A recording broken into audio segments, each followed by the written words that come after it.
recording of the training for using the programmatic approach for minor transportation activities. Today is June 25th, 2021. My name is Erica Christensen and I'm with Stantec Consulting Services. And with me today is Denise, who will be going through the training today on how to use this programmatic approach for these activities and how to document it. Denise? All right, so the purpose of the PA is to streamline the Section 7 consultation for minor transportation projects that require Section 7 consultation with the Fish and Wildlife Service under the Endangered Species Act. The PA identifies minor transportation projects that are not expected to adversely affect the species covered under the PA or their designated critical habitat. The PA covers up to 15 federally listed species and identifies the appropriate effect determinations for each species based on the minor activity that will be conducted.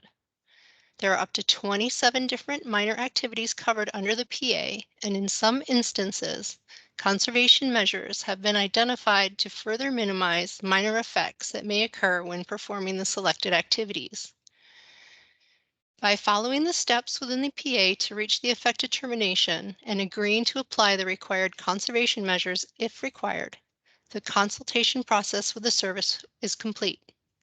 Additionally, the PA will identify when the minor transportation project selected will require additional review of listed species and will advise the user that further consultation with the service is required. Well, what projects qualify under this criteria? The projects that qualify for evaluation under the PA must occur entirely within the existing right-of-way and include activities where potential impacts are considered insignificant, discountable, or wholly beneficial to the listed species. Minor transportation activities include activities that result in none to moderate amounts of ground disturbing work that result from routine maintenance or modernization activities. For the purpose of the PA, maintenance activities are those that involve repair, replacement, or preventative actions to maintain or restore existing infrastructure.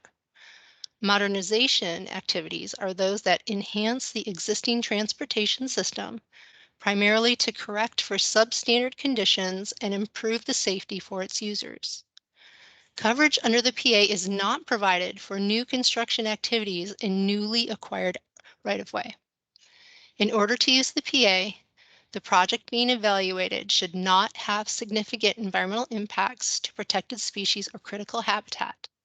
Keep in mind that this PA only applies to U.S. Fish and Wildlife Service jurisdictional species and does not preclude the need for any federal, state, or local permits that may be required to carry out covered activities.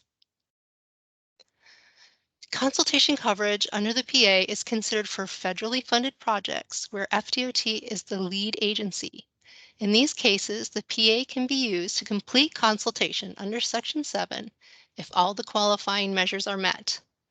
These qualifying measures include that the activities occur entirely within existing right-of-way, that the project does not have significant environmental effects to protected species or their habitat, that the outcome of the PA is an effect determination of no effect or may affect not likely to adversely affect, and that all necessary conservation measures required by the PA are implemented. These 4 criteria must be met in order to use the PA regardless of who the lead agency will be. Where FDOT is not the lead agency, and a project is federalized through a permit from another federal agency like the U.S. Army Corps, for example, FDOT will use this PA as technical assistance to inform Section 7 consultation under the lead permitting agency. All the qualifying measures mentioned above still must be true in order to use the PA as technical assistance. For non-federal actions where Section 7 is not applicable, such as for state-funded projects, the PA can still be used to provide guidance for avoiding and minimizing adverse effects to federally protected species. Whenever possible, the PA should be used to make effect determinations for species covered. This document was developed to help streamline the review process by providing a more predictive and consistent outcome for species reviews, as well as to help alleviate some of the workload on Fish and Wildlife Service reviewers, which will allow them more time to focus on larger projects that require a more extensive review and should help improve overall review times. The PA can also be used in conjunction with formal or informal consultations. In situations where not every species involved in the project is covered under the agreement, or if a no effect or not likely to adversely affect determination was not reached for the species involved, use of the PA should be documented in the NRE for those species that were covered, and additional consultation with the service should occur for those species that still require further review. Once an effect determination is made, the steps followed to make the determination should be documented in the NRE, similar to how the existing species keys are currently documented, and when applicable, the required conservation measures should be included in the commitment section of the document. This PA was developed in coordination with the U.S. Fish and Wildlife Service and identifies the appropriate effect determinations for the 15 species covered. Use of the PA to reach the effect determination, and if indicated, implementation of required conservation measures will complete the consultation process and provide the service's concurrence for the activities selected. The U.S. Fish and Wildlife Service is the only official signatory for the document. DEP and FWC have reviewed the document and will support use of the PA as technical assistance. The U.S. Coast Guard has stated that they will accept this approach and will use it to satisfy their requirements for bridge permit reviews. The PA can be used for technical assistance during the U.S. Army Corps of Engineers permitting process, but the Corps declined to be a signatory on the agreement. Additionally, the PA does not cover species with the National Marine Fisheries Service involvement and can only be used on species with shared reviewed responsibility, like marine turtles and sturgeon, when those species fall under the U.S. Fish and Wildlife Service's purview. Keep in mind, additional coordination, consultation, or conservation measures may be required when obtaining permits from non-signatory parties. As stated, the PA covers 15 total species, including 4 birds, 8 reptiles, 2 mammals, and 1 fish. It can be seen listed here on the slide. It is important to note again that these are all federally listed species, and all the species covered in the PA are under Fish and Wildlife Service purview. The PA cannot be used to obtain concurrence from NIMS. Next, Table 1 lists all of the work activities that are covered under this PA. It's separated into 3 categories based on the amount of ground disturbance each activity is expected to generate. The user will identify the work activity number within the category A, B, or C, then follow the row across to the appropriate species column to get an initial effect determination. Based on what the table indicates, the user is either finished and has a no effect determination, or is directed to continue the key or the appendix within the document for further guidance. An example of how to use the table will be shown a little later in this presentation. Great, thanks, Denise. Sure.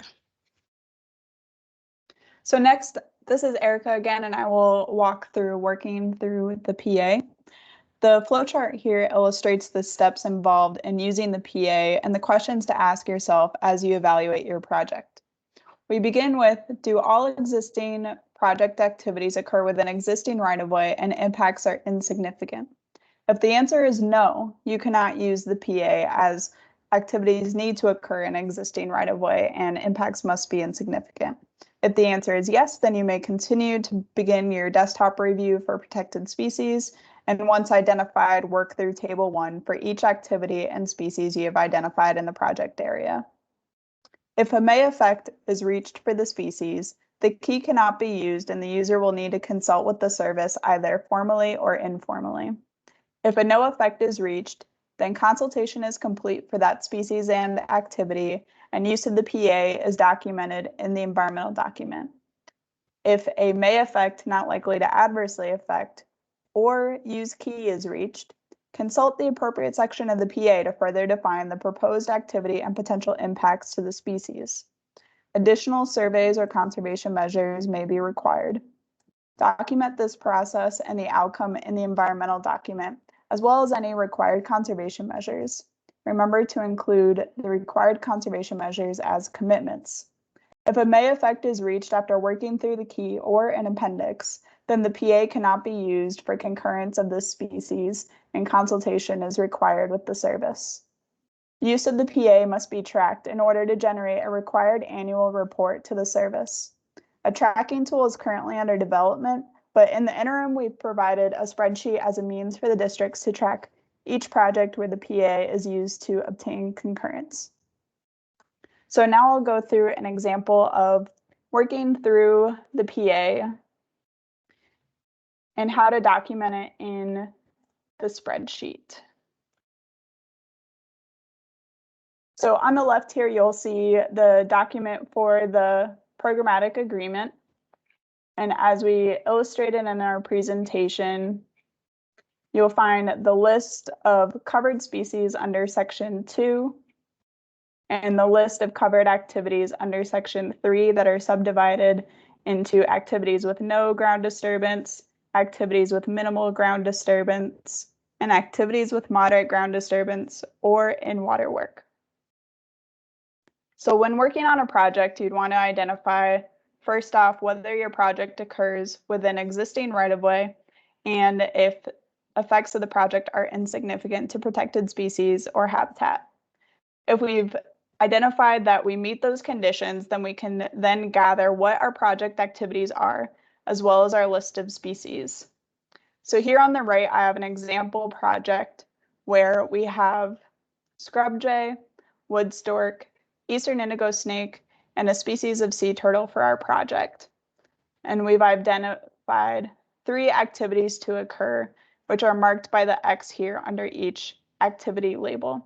So B5 is installation of new lighting, followed by B12 and B14, which is restoration, rehabilitation, or resurfacing of existing pavement, and vegetation management during construction to maintain clear right-of-way. So next, now that we've identified our species and our activities, we're going to go to Table 1 and work through the matrix to determine our effect determinations or additional actions. Across the top is our species, and I'll work through scrub jay first for activity B5. So going down to B5 of new lighting, scrub jay, it's no effect. So in the gray section here, I'm just going to start taking notes of what my effect determinations are for each species. So wood stork for no effect, or for lighting is also no effect. Indigo snake is also no effect. And then for sea turtles, it says see Appendix D. So I'll make a note here, Appendix D, to go back and revisit that. Next, I'll start working through activities B12 and B14. So B12, rehabilitation of existing pavement. Scrub jay is no effect. Wood stork, no effect, and eastern indigo snake are all no effect.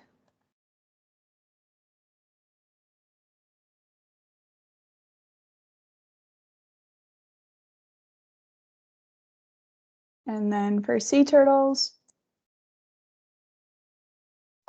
is also no effect.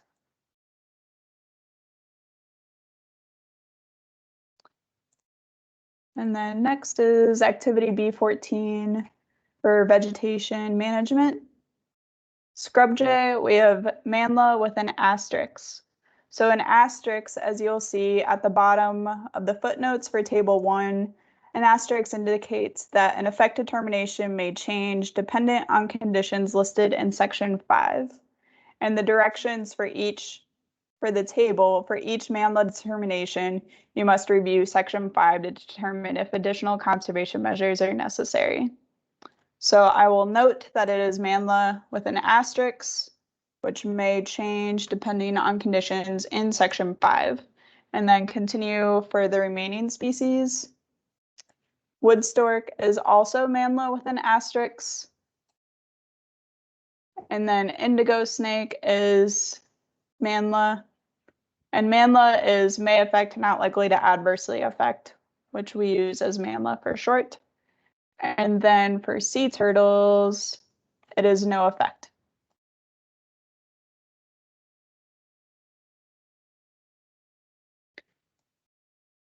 So now that I've determined, I need to revisit for each species section 5 for scrub jay, wood stork, and indigo snake, and then see appendix D for sea turtles.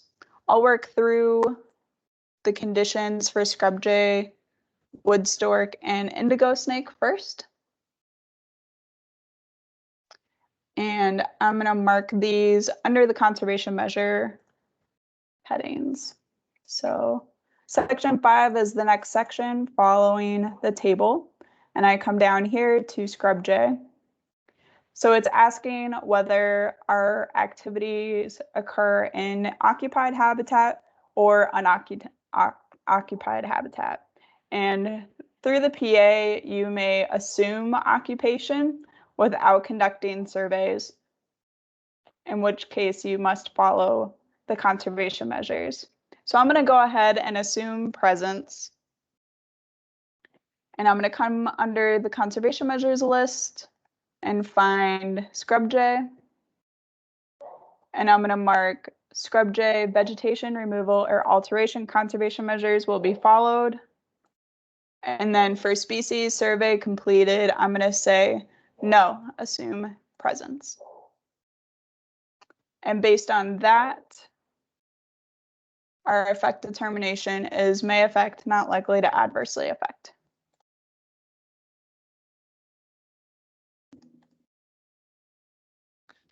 Next, we'll go to wood stork.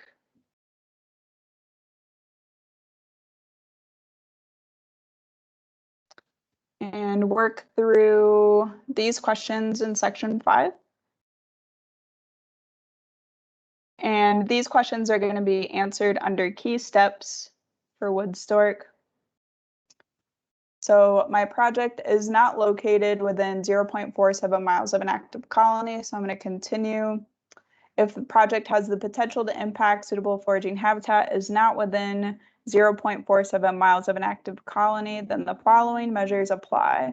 And the effect determination is may affect, not likely to adversely affect. So for my situation, wetland impacts are greater than 0.5 acres and occur within a core foraging area. And suitable foraging habitat will be created or restored on site for in-kind replacement. So I'm going to mark those outcomes here and say that the project is greater than 0.47 miles from an active colony and wetland impacts are greater than half an acre and outside a core foraging area. Or, I'm sorry, it should be within a core foraging area. And then my conservation measures under wood stork is that suitable foraging habitat will be created on site. Surveys are not applicable. And my effect determination is may affect, not likely to adversely affect. So I'll mark that with an X. Next is indigo snake for activity B14, and that's next on our list. There's no asterisks here, so the effect determination would not change. It just may affect, not likely to adversely affect. And these 3 conservation measures need to be followed as part of the project. So I will mark that under our conservation measures list.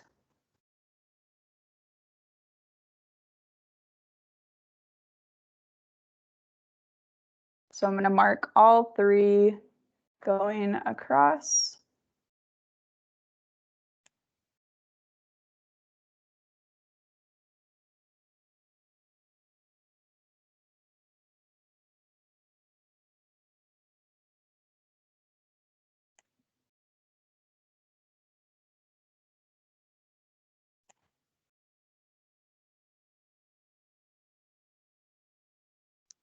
And then mark may affect, not likely to adversely affect. Last is sea turtles, which we said we need to check Appendix D for installation of new lighting. So Appendix D is our very last appendix in this document. So I'm going to scroll to the very bottom for sea turtles and new lighting. Now, my project is within 300 meters of a sea turtle nesting beach. And in that situation,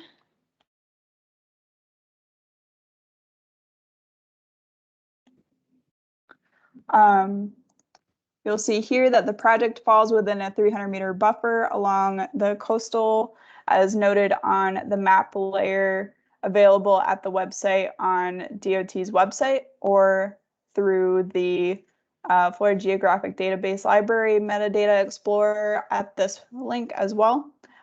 Because I'm within 300 meters, I must follow the FDM design manual guidance for wildlife-friendly lighting, as well as work zone lighting during nighttime construction if my nighttime work occurs during the sea turtle nesting season. So I'm going to, both of those apply to my project, so I will mark those under my conservation measures list.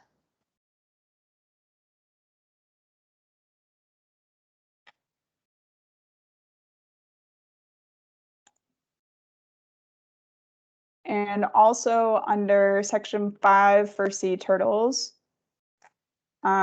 there's additional measures beyond just lighting. So we worked through the new lighting installation for Appendix D, but there could be other applicable activities if you're doing work on the beach. So there's FWC's best management practices for operating vehicles on the beach, and as well as conditions for staging and storage of equipment.